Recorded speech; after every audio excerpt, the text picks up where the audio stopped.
শাহাদাত কামনা করছি। আহত এবং পঙ্গু যারা আছেন তাদের সুস্থতা কামনা করছি।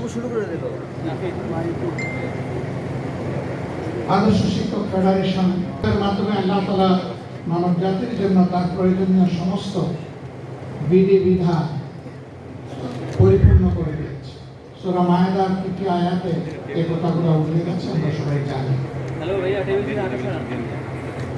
আর রাসূল করিম সাল্লাল্লাহু আলাইহি সাল্লামকে সেই কিতাবের বাস্তবায়নকারী হিসেবে পূর্ণ শক্তি এবং যোগ্যতা দিয়ে আল্লাহ তাআলা মানব জাতির কাছে উপহার দিয়েছে।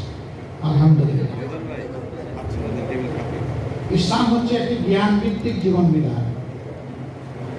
জ্ঞানের আয়াত দিয়ে আল্লাহ তাআলা কোরআন নাযিল শুরু করেছিলেন। ইকরা বিসমি রাব্বিকাল্লাযী খালাক।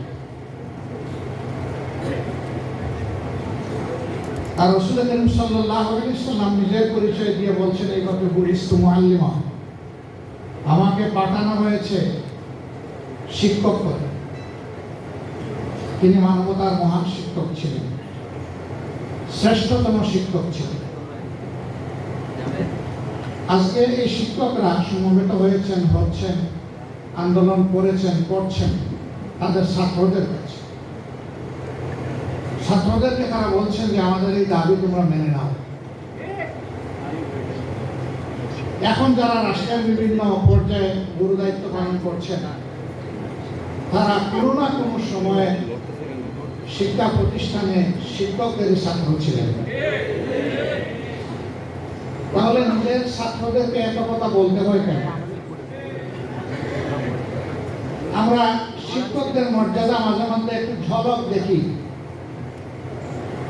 একজন মহান শিক্ষক রাস্তা দিয়ে হাঁটছেন, হঠাৎ করে দেখা যায় কিছু মানুষ এসে তাকে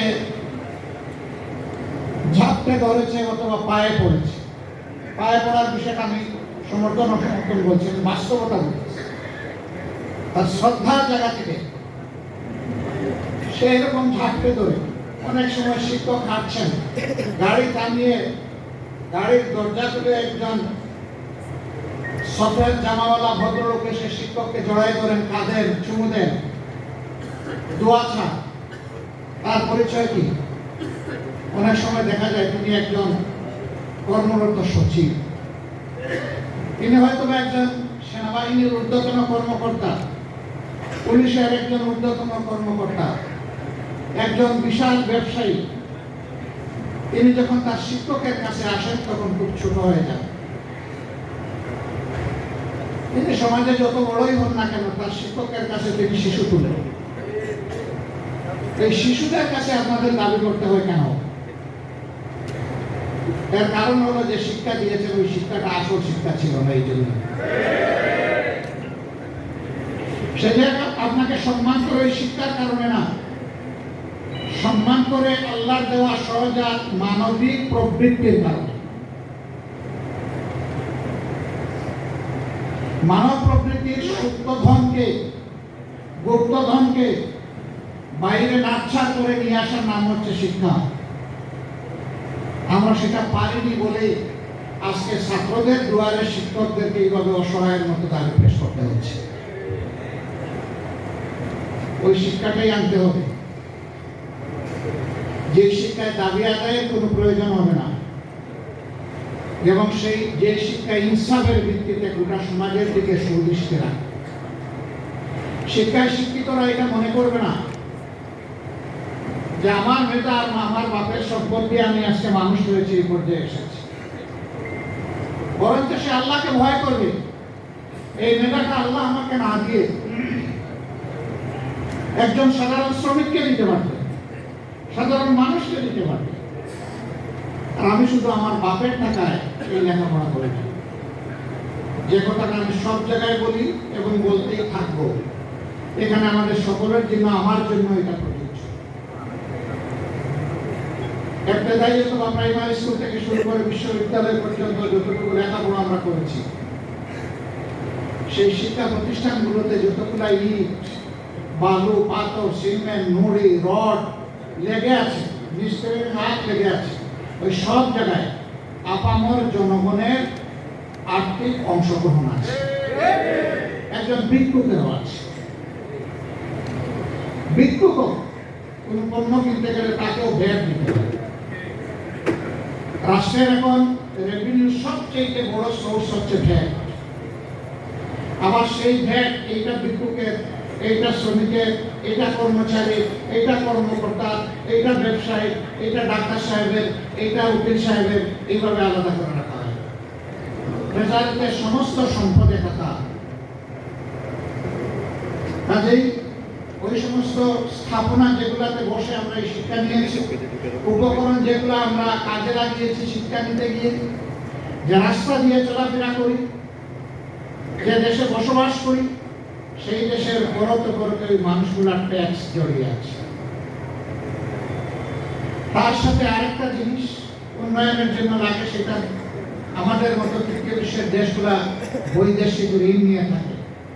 আজকের জন্ম নেওয়া শিশুটির উপর ঋণের যে বোঝা, আপনার উপরেও সমান সেই বোঝা। সুতরাং আমরা প্রত্যেকটি মানুষ সমাজের কাছে দায়বদ্ধ, 18 কোটি মানুষের কাছে দায়বদ্ধ। এই ফিলিংস আমাদের থাকে না। এখানে সম্মানিত শিক্ষক মন্ডলী আছেন, দুটি দাবি এখানে প্রকট। দুইটা হলে বাকি সব এই দুইটার ভিতরে ঢুকে যাবে। দুইটাই ন্যায্য। একটি হচ্ছে জাতীয়করণ করতে হবে, আরেকটা হলো যারা এখনো এমপিওভুক্ত হননি তাদেরকে এমপিওভুক্ত করতে হবে। এই দুই দাবির ভিতরে সব ঢুকে যায়, কিছুই আর বাইরে থাকে না, বাকিগুলো সব খুচরা। এই দুইটার ব্যাখ্যা আমি আমার দুইটা অনুভূতি পেশ করে আমার কথা শেষ করব। বর্তমানে যে সমস্ত শিক্ষা প্রতিষ্ঠান সরকারের পূর্ণ আর্থিক ব্যবস্থাপনায় চলে, তার একটা গুরুত্বপূর্ণ সংখ্যায় কোনো লেখাপড়া হয় না।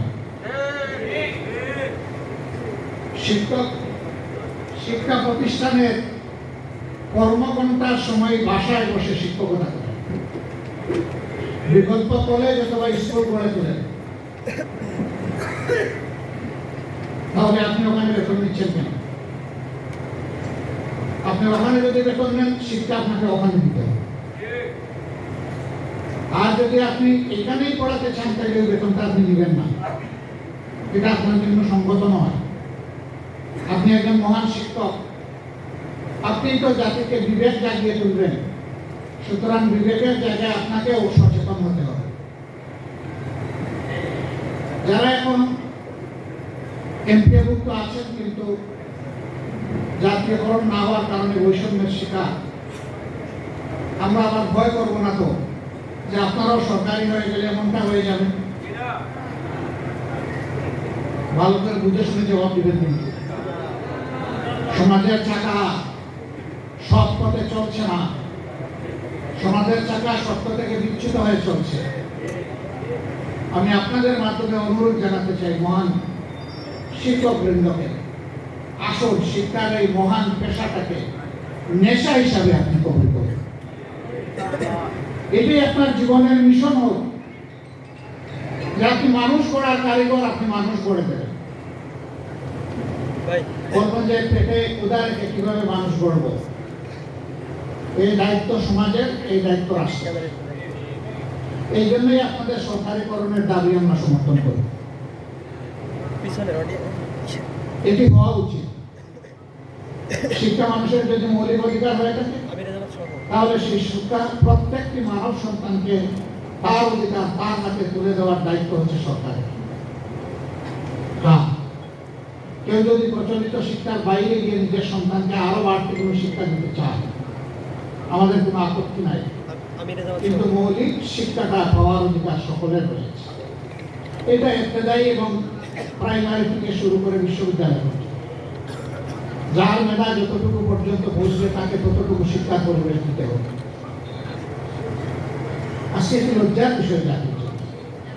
শিক্ষকরা থাকবেন শিক্ষা প্রতিষ্ঠানে, তারা এসে রাস্তায় দাবি তুলবেন যে আমাদের এই ন্যায্য দাবিগুলো আপনারা মেনে নিন, সরকার মেনে নিন, অর্থাৎ ছাত্ররা মেনে নিন। এটা নিঃসন্দেহে জাতির জন্য কষ্টের এবং লজ্জা, তার সঙ্গত অবসান হওয়া উচিত। আমরা এই দাবির পক্ষে আগেই আমাদের মনোভাব ব্যক্ত করেছি। আমরা শিক্ষা সংস্কারে এই কথাগুলো বলেছি, আমরা বলতে থাকবো। আপনারা আপনাদের ন্যায্য দাবি আদায়ে ন্যায্যভাবে অবিচল থাকবেন, অন্যায্যভাবে না। অবিচল থেকে আপনারা সামনে এগিয়ে যান, আপনাদের সাথে আমরা আছি। কিন্তু আমি আগে যে কথাগুলো বললাম আশা করি আপনারা ভুলে যাবেন না। এবার আমার একজন মহান শিক্ষকের গল্প বলে আমি কথা শেষ করব, যে গল্প অনেকবার হয়তো আপনারা শুনেছেন, আবার তিনি আমার প্রাইমারি স্কুলের শিক্ষক। চতুর্থ শ্রেণীতে পড়া অবস্থায় অর্ধবার্ষিক পরীক্ষার পরে তিনি এসেছিলেন। এর আগের অধ্যায়টা ছিল আমাদের বড় কষ্টের, অনেক কিছু না পাওয়া। তিনি একা শিক্ষক, 5টা ক্লাস সামাল দিত। 3 মাস পরে হেড টিচার এসে তার সাথে জয়েন করেছিলেন। কিন্তু তিনি ছিলেন একটু ইউনিক। তিনি চ্যালেঞ্জ হিসাবে নিয়েছিলেন যে তিনি কিছু সন্তান মানবেন। তিনি তখনও বিবাহিত ছিলেন না। তিনি স্কুল শুরুর সময় ঠিক মতোই আসলেন, কোনোদিন তাকে আমরা দেরি করতে দেখিনি। পুরা সময় শিক্ষা দিয়ে তিনি আগের দিনই একটা বাড়িতে নিজের থেকে দাওয়াত করতেন, যে কোনো ছাত্রকে বলতেন যে আগামীকাল তোমাদের বাড়িতে থাকো, তোমার মাকে দিয়ে বলতো, সালাম দিতে। এই বাড়িতে কি আছে না আছে এটা তার জানার কোনো দরকার নেই। তিনি সচ্ছল না অসচ্ছল এটা তিনি পরোয়া করতেন। যে যেরকম করে তার মতো করে খাওয়াবে, আলহামদুলিল্লাহ। আসরের পরে খাওয়া দাওয়া করলেন, মাগরিবের নামাজ ওই মহল্লায় পড়লেন, নামাজ পড়ে অন্য মহল্লায় চলে যেতেন, এই মহল্লায় থাকতেন। বাড়িতে কি করলেন? গিয়ে ছাত্র খুঁজতেন, কোন ঘরে ছাত্র আছে। লাইভে ছিলেন না? দেখতেন যে ছাত্ররা লেখাপড়ায় বসেন না, তিনি কাউকে ওই সময় পড়াতেন না।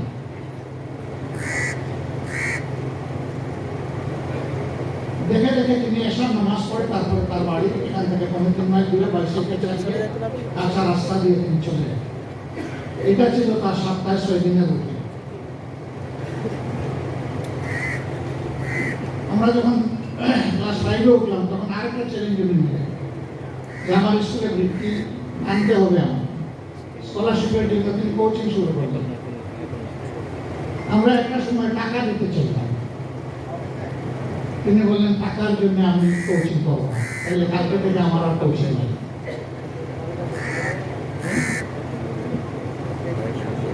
আমরা বই আর টাকা দেওয়ার কথা মুখেও আনি।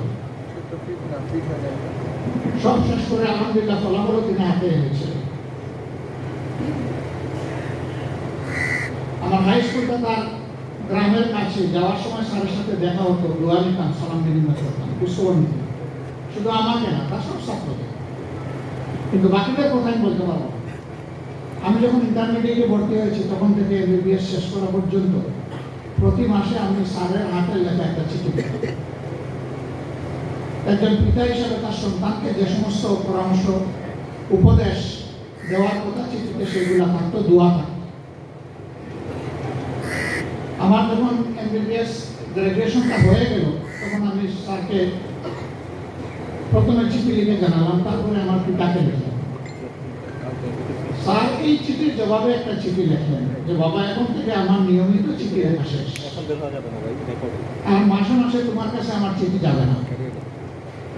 এতদিন তুমি আমার কুলের সন্তানের মতো ছিলে, তাই পিতা হিসাবে আমি আমার দায়িত্ব পালন করেছি। এই মহান শিক্ষক রিটায়ারমেন্টের পরে বসে যাবেন, আল্লাহু আকবার। তিনি তার ডায়েরিতে কোন বাড়িতে কত তারিখ খেয়েছেন, পান করেছেন সেটাও লিখে রেখেছেন।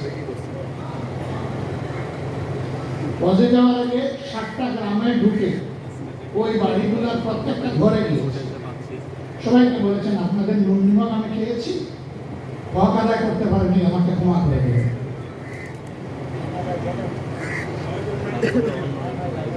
ক্ষমা তো গ্রামবাসী তার কাছে চাওয়া, উল্টা তিনি ঘরে ঘরে গিয়ে ক্ষমা চেয়ে তিনি হজে গিয়েছেন। তার রাজনৈতিক দর্শন এবং আমার দর্শন সম্পূর্ণ ভিন্ন। কিন্তু আমি আমার গ্রামের বাড়িতে গেলে তাকে এক পলক না দেখলে আমি বুঝি যে আমার বাড়িতেই যাওয়া হয়। এখনো তিনি বেঁচে আছেন। সে আদর্শ শিক্ষক আজ আমাদের বড়ই প্রয়োজন। সমাজ যেন আমাদের শিক্ষকদেরকে সম্মান করতে পারে, আর আমাদের শিক্ষকরা যেন ছাত্রদেরকে সন্তান হিসেবে তুলে তুলে দিতে পারে। তাহলে ইনশাআল্লাহ আমরা একটা বিউটিফুল সোসাইটি পেয়ে যাব।